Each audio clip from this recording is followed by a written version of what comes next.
Hello friends, welcome to my channel. આજે આપણે બનાવીશું સ્વાસ્થ્યવર્ધક અડદિયા પાક। આમ તો અડદિયો ચાસણીથી જ બનતો હોય છે, પણ આજે આપણે હેલ્થમાં બેસ્ટ એવો ગોળવાળો અડદિયો એકદમ સરળ અને સોફ્ટ બનાવીશું। તો ફ્રેન્ડ્સ, એકદમ સરસ સોફ્ટ બને છે ગોળથી અડદિયો। તો આપણે શરૂઆત કરીશું। તો મેં અહીંયા 250 ગ્રામ અડદનો કકરો લોટ લીધેલો છે, 250 ગોળ, 250 ઘી, 100 ગ્રામ ઘઉંનો કકરો લોટ, 25 ગ્રામ કોપરાની છીણ, 25 ગ્રામ ગુંદર, 25 ગ્રામ કાજુ અને 25 ગ્રામ બદામ લીધેલા છે અને આવી રીતની કતરણ કરેલી છે, 25 ગ્રામ દ્રાક્ષ, 25 ગ્રામ ગંઠોડા પાવડર, 25 ગ્રામ સૂંઠ પાવડર, 25 ગ્રામ કાટલું પાવડર। તો આપણે શરૂઆત કરીશું। સૌપ્રથમ આપણે પહેલાં અડદનો જે કકરો લોટ છે આપણે એને ધાબો દેવાનો છે, જેથી આપણો અડદિયો એકદમ સરસ કણીદાર બને। મેં અહીંયા નાનું પેન મૂક્યું છે। હવે એની અંદર 2 ચમચી દૂધ લેવાનું છે અને એની અંદર 2 ચમચી ઘી એડ કરું છું અને આને ગરમ કરી લેવાનું, સારી રીતે ગરમ કરી લેવાનું છે। હવે આને આપણે લોટની અંદર જ એડ કરી દઈશું। લોટની અંદર એડ કરીને અને આપણે આને હાથથી સરસ આને બધું એકરસ કરી લેવાનું છે।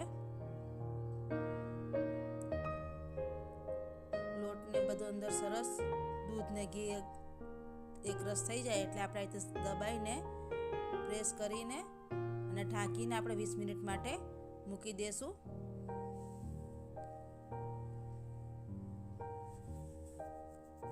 વીસ મિનિટ થઈ ગઈ છે। હવે આપણે તમે જોઈ શકો છો કે લોટ આપણો સરસ કણીદાર થઈ ગયો છે। હવે આપણે આ લોટને ચાળી લેશું। મેં અહીંયા ચોખાની ચાળણી લીધેલી છે। હવે આ ચાળણીની મદદથી આપણે લોટને ચાળી લેવાનો છે, જેથી સરસ આપણે અડદિયામાં કણી પડશે। લોટને ચાળી લઈશું હવે આપણે।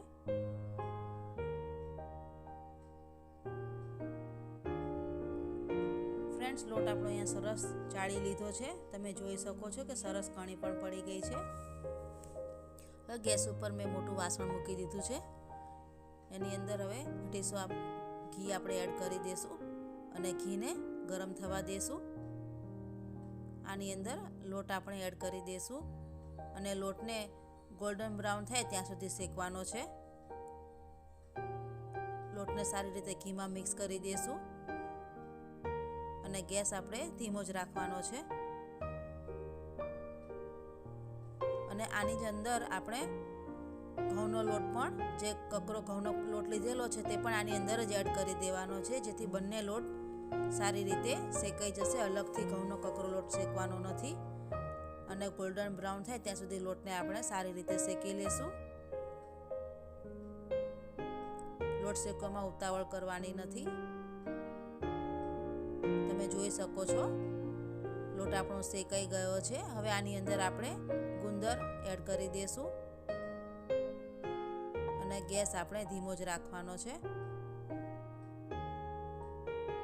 ગુંદર આપણો આની અંદર જ એડ કરી દેવાનો, જેથી ગુંદર પણ સરસ શેકાઈ જશે।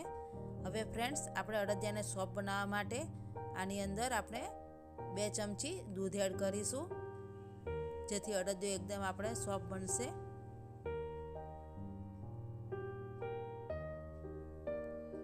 બે ચમચી દૂધ એડ કરવાથી અડદિયો સરસ એકદમ પોચો બને છે। સારી રીતે બધું મિક્સ કરી લેવાનું અને એકદમ કણીદાર અડદિયો બને છે, તમે જોઈ શકો છો।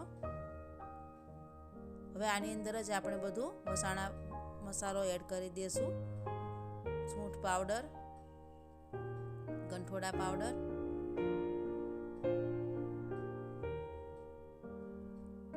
કાટલું પાવડર,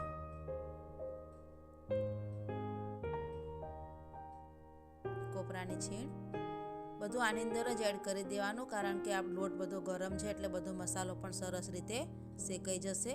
કાજુ બદામ, તમે કાજુ બદામનો પાવડર પણ કરી શકો છો। અત્યારે મેં કતરણ લીધેલી છે, દ્રાક્ષ, અને બધું સારી રીતે આપણે મિક્સ કરી લેવાનું।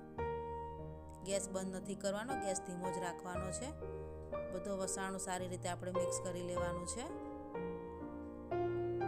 હવે આની અંદર 1 ચમચી ખસખસ અને 1 મોટી ચમચી એલચી પાવડર એડ કરવાનો છે અને બધું સારી રીતે મિક્સ કરી લેશું. બધું મિક્સ થઈ ગયું છે. હવે આપણે આની અંદર ગોળ એડ કરી દઈશું અને ગોળ ઢીલો જ લેવાનો છે, જેથી અડદિયાની અંદર બધો સરસ ગોળ ભળી જાય અને સારી રીતે ઓગળી પણ જાય. હવે આપણે બધું સારી રીતે મિક્સ કરી લેવાનું છે. ફ્રેન્ડ્સ, તમે આ માપથી જો અડદિયો બનાવશો તો અડદિયો ખાવામાં પણ ખૂબ જ ટેસ્ટી બને છે. આપણો બધો ગોળ સરસ અંદર મિક્સ થઈ ગયો છે. હવે અહીંયા થાળીને મેં ગ્રીસ કરી લીધી છે અને થાળીમાં બધું જે મિશ્રણ છે તે આપણે નાખી દઈશું અને સારી રીતે આનું લેવલ કરી લેવાનું છે. અને અડદિયો જ્યારે ગરમ જ હોય ત્યારે આની ઉપર આપણે કાજુ પણ લગાવી દઈશું.